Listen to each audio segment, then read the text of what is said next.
Hey guys, this is Nicky T from Trutonology, bringing you the best tips and tools to get the most out of your time paintballing. On this channel, I do product reviews, tips and tricks, as well as layout walkthroughs just like this one. So if you're new here, consider subscribing.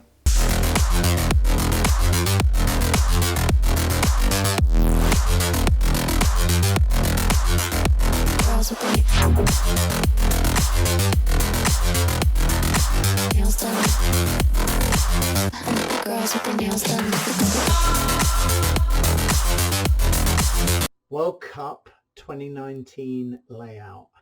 How absolutely epic is this?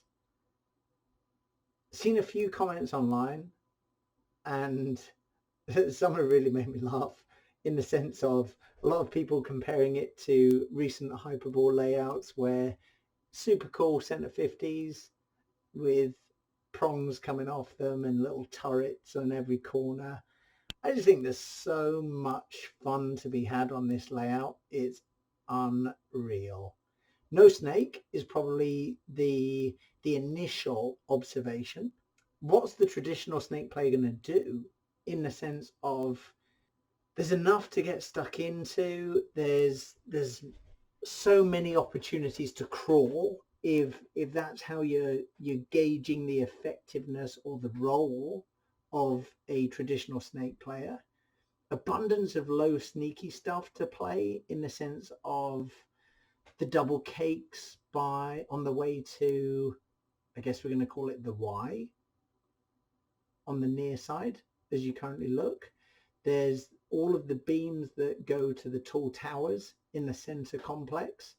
There's a ton of stuff to get stuck into, and I think this is the layout of the year where the divisional teams spring into action. This is where players throughout all the divisions can start to make a name for themselves and really, get to grips with expanding their horizons, playing some fun, constructive paintball.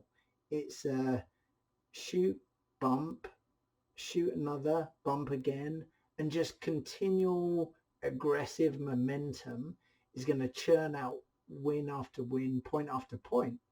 I can't wait. I cannot wait to watch this layout be played. So let's get stuck in initially with a slight overhead view. So giving you some perspective of how the center complex looks from a semi bird's eye angle. You've got a very stacked D side on the right of your screen.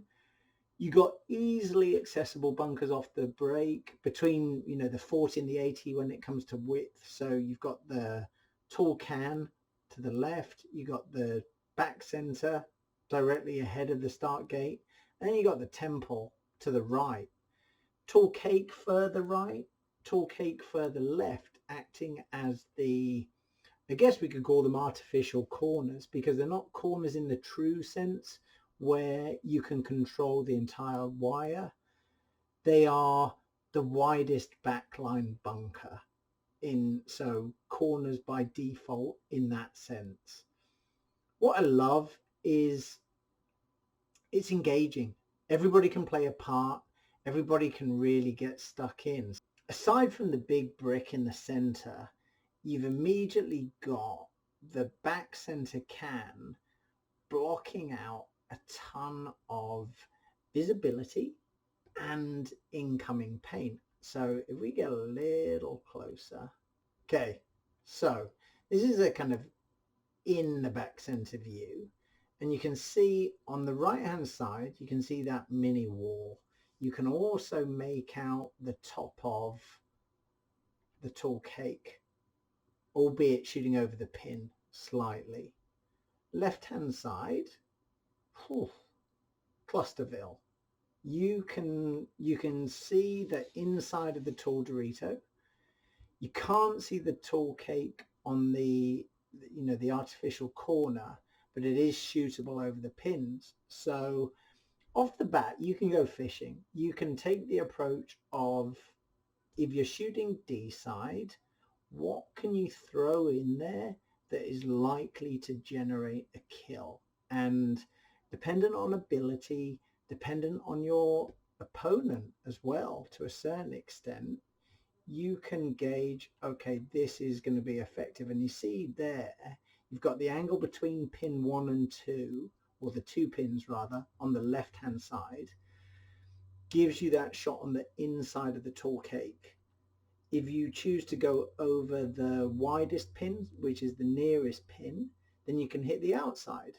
So if teams have a tendency to go outside that tall cake to break wide on the D side, then you feasibly could catch them making that move upfield. Again, it's called fishing for a reason. There's a lot of luck involved, and there's certainly no guarantees. So it's your success is very dependent on not just your ability.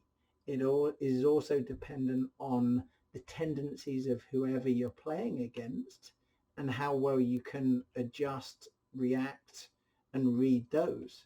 More traditional view of this bunker is probably going to be looking to lock down these lanes to the left and to the right of the center brick to try and catch any stragglers, anybody who's loitering in the pocket and comes out late.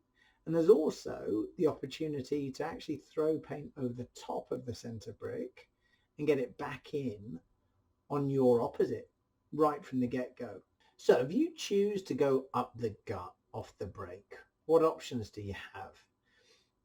Initially, I'm inclined to think that the most common play is going to be round the back center and then up. So up to this mini wall, and then it's almost a case of do I, don't I? How far do you go?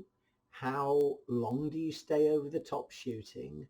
How committed do you become to one side or the other? My gut reaction is that you're very protected from the snake side, or my bad, the Y side over here on the right, in the sense of they've got to get to the 50 before they can really do damage unless you're super sloppy.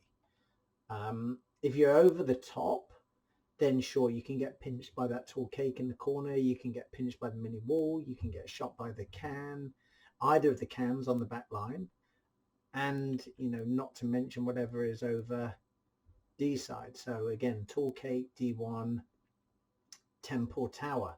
So this is very much sneaky. I think we'll see players use the nub of this bunker and kind of creep into the profile, if you like, so that they're doing something a little bit different, a little bit sneaky, a little bit kind of covert.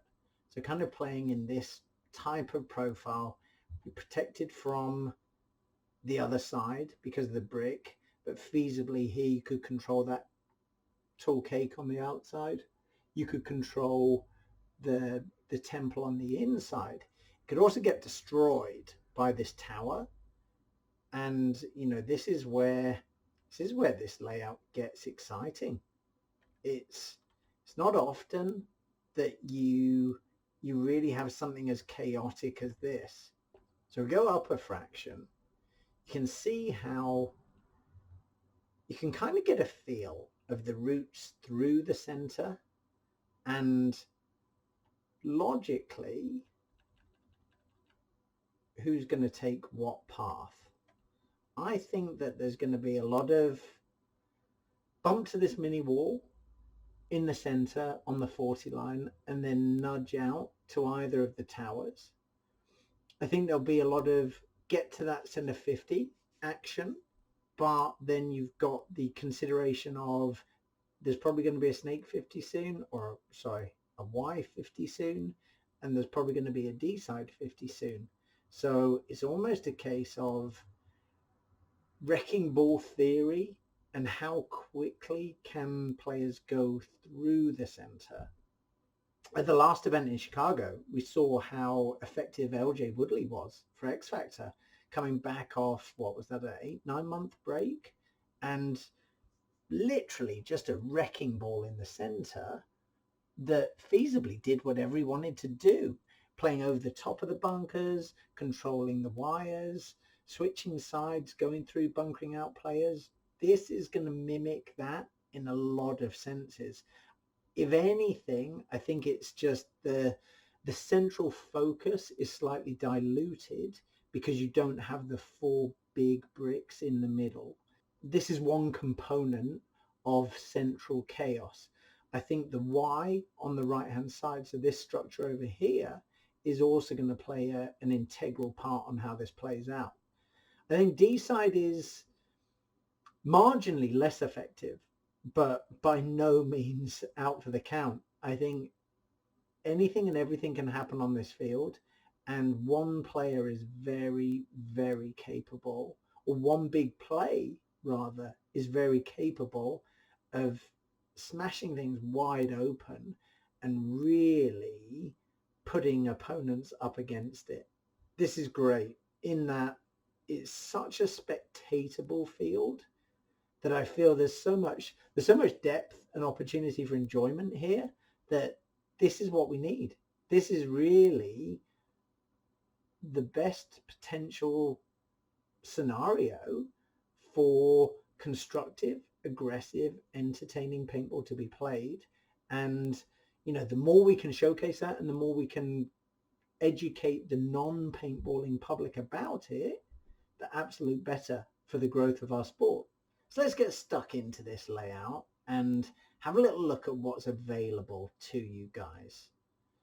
Off the break, if you're breaking out D side, you got a little gap to negotiate, but to be honest, any player moving at speed, so let's start from the actual edge of the bunker, so edge of the start gate rather, any player moving at speed has probably 1, 2, 3, 4 steps.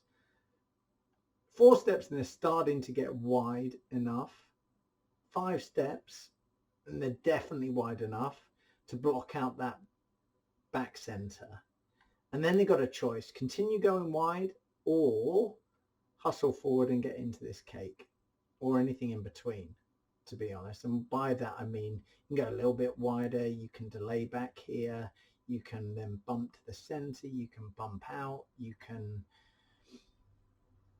delay to the corner. There's so much to get stuck into, so many options as well. You can even shoot crossfield towards the back of the Y and catch people going into those little cakes. Admittedly, it's a low percentile shot and plenty can come back in at you, especially from that inside Dorito that you can see here. I like the fact that the further you go width-wise, the more of a cluster you put between yourself and your opponents. So let's speculate that you were going to break out wide to this tall cake. Without even getting in the bunker, you've got so much sanctuary here if you're capable of playing low that I think we'll see people scramble to approximately this cross on the grid and, you know, play 10 foot off the back of this, looking for shots going into the Y, blind shots over the wire bunkers to kill their mirror if they've gone wide, and certainly maybe some fishing going on in the center. There's a lot to be gained by not being too rigid in your approach to this layout. And by that I mean, if you're too predictable, as in, right, I'm going to break direct to this tall cake on the D side. Look at that shot that back can has on you. That's not the back center, that's the can on the Y side. But they've got you going in all the way. And, you know, if you're capable of playing a more patient game and maybe speculate with what you can do in this area going into this bunker, you got better options. And, we're 2 weekends away from Cup. This weekend, next weekend being the first weekend in November, then it's Cup week. So there's a lot of time to try a lot of stuff. I think we'll see players pull up short, maybe fake go into the tall can in their run, but then dip inside to the Dorito, maybe go super wide and take a massive chunk out and go D3 on the wire. So lots of trial and error available to you, given that there's 2 full weekends to practice prior to the actual event. And that's not to mention any kind of satellite leagues or events that are utilizing this layout for their own event that isn't actually World Cup. I think we're going to see, certainly in Europe, there'll be pop-up events that use this because it's a super fun layout. People have fields have the bunker sets, and why not get creative? Why not put it on for the player base who can't physically attend World Cup or won't physically attend World Cup, and let them enjoy it too. This is great for paintball because yet again it's forcing players to think, and crucially, I believe that we're going to see the players who can think excel. Now, once you go past this tall cake, this is where it kind of becomes a minefield of you're not always going to be able to control, okay, that guy's in, so I can, control and go.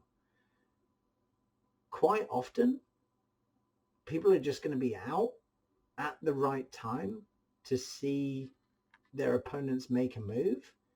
And if their gun skills / reactions are capable, they're going to pick them off.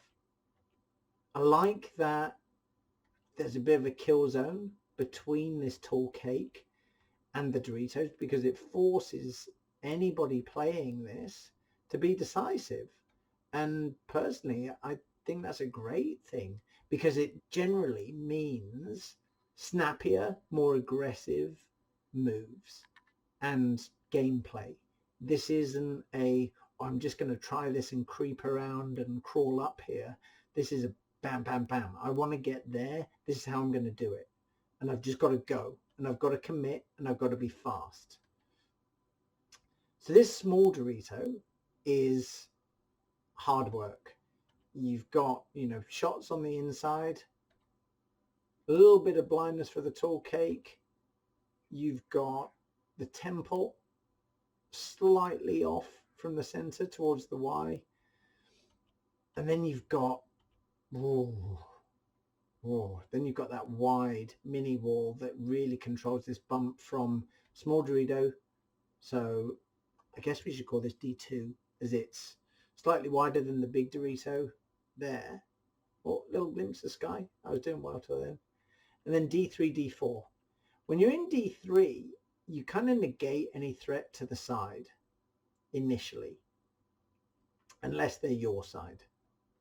But by then, there's more than one thing that's gone wrong leading up to that point that you could have prevented. So I think it's, manageable, let's say. Back center can has pretty good eyes on this D side. So I think you're going to see a lot of attention there, partially because the average paintballer is quite lazy and will do what's easiest. I think the wire battle from D3 to D3 and taking, into account the wedges in between, that's where the attrition is going to come on this side. This is where the battle is won or lost. There will be a few little fakey moves to the inside to try and bait people coming round. But really, when you look at the shots that they've got there, they're small windows, super small windows. There's more to be gained from coming up here. Coming up here, getting stuck in. Huge wrap shots as well. If you know the wire's clear, how much damage can you do before you're contained? Even if you don't know the wire's clear, if you have the luxury of controlling the wire, players can still get round and stuck in here. And this is where we're going to see a lot of the groundwork done for, in terms of, removing opponents from the field and just earning kills. I think one of the key features of this D side is actually its ability to close games. You can see the control you've got on the tall cake on the Y. You've got good shots on that temple. You've got the opportunity to clear out. That's just the center 50 pretty safely and get tucked in using the pin if you need to. So you can back out a little bit on this. You could potentially clear out any trouble on the far side. But then if they go to ground and get smart, it's harder work. What's important though is once you've cleared your wire, even if there's a player in the corner, so long as they're not in this wide Dorito, you can actually live here on this little corner, wrap around when you need to, kill the corner, and then feast on everything inside. So this really is quite a crucial spot as the tournament develops, and having the ability to play this area well, having the ability to move through this area low and at speed is going to be a crucial factor in how successful your team are. Of course, there's options. You don't always have to go around the outside. You can jump in and go up. And as you jump in, you give yourself a better shot on the far 50. But of course, you introduce a wider angle to anyone who's still alive in these bunkers. My gut feeling is the tall cake on the far side. It's going to be pretty crucial. I think you'll see teams stack these two cans off the break for sure. But certainly there are some notorious gunfighters who will use that kind of can combo to great effect to try and control the D side. Safe in the knowledge that, nobody can outrun a paintball, and it's the player going through the lane who has all the work to do if the player at the can, standing composed, shooting a dedicated lane, entrusting with their equipment, is capable. Okay, breaking out to the other side. Off the bat, similar decision-making process in the sense of, do you go up, shoot, and then delay before going out, or do you cross this gap straight away? And the gap that I'm referring to is in line with the NXL logo on the back tape at the far end, obviously. As you come out, tall can comes into play, and the tower in front of you to the left blocks off the lane from that back center coming out this side. If you go past the can, you could feasibly go low into the temple, or you could cut in front of the can straight into the temple here. The cut in front introduces a secondary lane, albeit a small one, between the pin and the tall towers. The around the can route negates that because your temple blocks that off, as you see here. Slight risk in that it takes slightly longer, and you may introduce the chance of a random ball from the center, but unlikely that players will be in the position to take that shot and composed enough to do it consistently. If you come wider still towards this tall cake, you see that as you get to about this area, you introduce the chance of that central mini wind bunker getting a lane of paint on you. So playing this tall cake, it's actually quite appealing. You can live for sure. You're not too compromised from the D side with a direct shot, although you're highly likely to get some blind shots coming in. Tall tower to the left of that central complex is probably going to stand up and put some on you and try and stop you playing on the inside. they could still do the same to the outside, but they're probably going to have bigger fish to fry. So I think the lack of visual contact from that area is probably going to neglect players doing that job to the best of their ability. It's definitely an opportunity to get into this quickly and try and control your opposite. That to me is the biggest gain here. If you're looking to instantly move from here or play on the inside, there's a lot of risk and consequently a lot of danger of you giving up your on-field life too cheaply. If you're looking to play over the top, there are some shots, but they're small window shots, and you got to be pretty controlled and pretty consistent, and very disciplined when you take those opportunities. One example of a shot that you could take over the top is over that central brick in at the wider stand-up can on the non-snake side, non-D side, the mystery side. As you go up, you got the mini wind bunker, which opens up some good shots to the D side and also gives a little bit of access into these tall cakes. That's a pretty juicy kind of zone that's controlled by this tall tower. So having the information of if there is an opponent in that tower to stop this move is going to be crucial to how well teams can pass through how well players can pass through this gap. I think yes, D-side can get shots on you here, but the reaction time and the distance and the average, paintball player's physique currently, especially at an event like World Cup, is ever increasingly more athletic. Players are getting faster, players are getting smaller, players are, far more limber and able to make these unorthodox body movements to progress from one bunker to another, low, fast, and generally unseen. I like the fact that once you're in here, you can get lost. I like the fact as a spectator that you can get lost.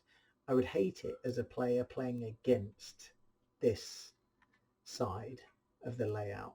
But if you look inside from the little cakes, center 50s, you've got the D side bricks, you've got that D1, you've got the tall cake on the D side corner,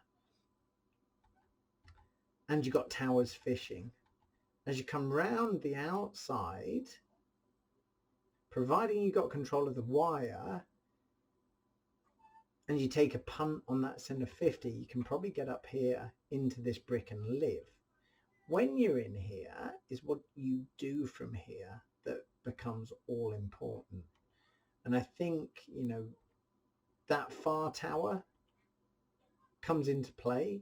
You negate the big bricks on the D side, but then you do introduce little glimpses from the Ds. Now, you could crawl down here. How effective that's going to be is yet to be seen. You could crawl, even though that mini wind sees you leaving and the tall cake potentially sees you leaving. And it's really risk versus reward. What do you get from crawling on the inside other than shot by that Dorito? Let's have a look at what you get from the outside though. You can look around the outside without getting shot from that tall cake. Or sorry, that's actually from the mini cakes. You can definitely look around the outside without getting shot from the tall cake, but you see there that can on the back line can shoot you, and the little mini cakes can shoot you. So control of the wire could come down to these bunkers here, the little mini cakes, and just playing slightly proud of it and seeing what you can do down the wire. If you've got control of the line, Or even better, a teammate has control of the line. If you're gutsy enough to go a little bit wide, you can probably scooch on the floor, shuffle about here for a little bit, and then somehow work your way up here. Now, center 50 territory, not a lot to shoot, but a lot can put balls in on you. So you probably want to scooch all the way here, realign, and then when you are here, come up, bang, clear out that center 50, clear out that mini win, clear out the tall cape, clear out the temple. There's all pack shots. Pack feet, elbows, and hopefully no gun barrels at you. This is a little risky roll of the dice, really. Will we see players play the opposite side of the double cakes? Who knows? I mean, that's certainly not bunker comfort to me in terms of the area to work with. And all it takes is, especially with the modern skill set of running and gunning, all it takes is one player to react quickly to negate that threat and, game over. I think there's a time and a place for really pushing it down this side. I don't think this is where most points will be broken from, but I'm very willing to be proved wrong. Once you're up in their 30s, the only, other than, a player may be getting lost in that center 50 and players giving each other the runaround, I think the real threat of losing a body count is actually on that D side. You see how quite a lot of those bunkers are lined up in pairs or triplets, and you can easily lose sight. Players can easily go towards each other or away from each other. And I don't know, everything on this layout is pointing to losing track of what's going on the other side of the field and tables being turned. I think we will see sprints downfield towards buzzers on opposite sides of the field, and it's who actually reacts the quickest in terms of, okay, no one's stopping me going for the buzzer. I'm going to go and actually forego trying to shoot everyone. That's going to yield points and potentially wins for proactive players and teams. So all in all, I think there's so much to go at here. I think there's not really any golden, you have to be here all game long type of bunker, which is fantastic. I think we're going to see this next weekend is so crucial, because I think this is where players will start to set out their stalls of, actually, I prefer this side or that side, or this is how I'd like to play it. And then they have the luxury of a week of processing time. Some will train midweek. Some will play both days this weekend and then do the same next weekend prior to Cup. And this is where that creativeness can start to flow. This is certainly a plethora of opportunity, and it's what's your ability at picking the most appropriate opportunity is what's going to yield the results. I'm super excited to watch this. Can't wait to tune in to Go Sports. In fact, I won't even need to tune in to Go Sports because I'm going to be at World Cup. So it's going to be brilliant. And huge thanks and shout out to gunsup.com for the absolutely amazing layout software that allows me to do these random videos. Thank you guys for tuning in. Hope you've enjoyed this video. Please comment below as to what your thoughts are of this layout. And quick question for you all. Are you playing World Cup? If so, let me know what team, let me know what division, and I'll do my utmost to try and catch some of your matches. Appreciate it, guys. Take care.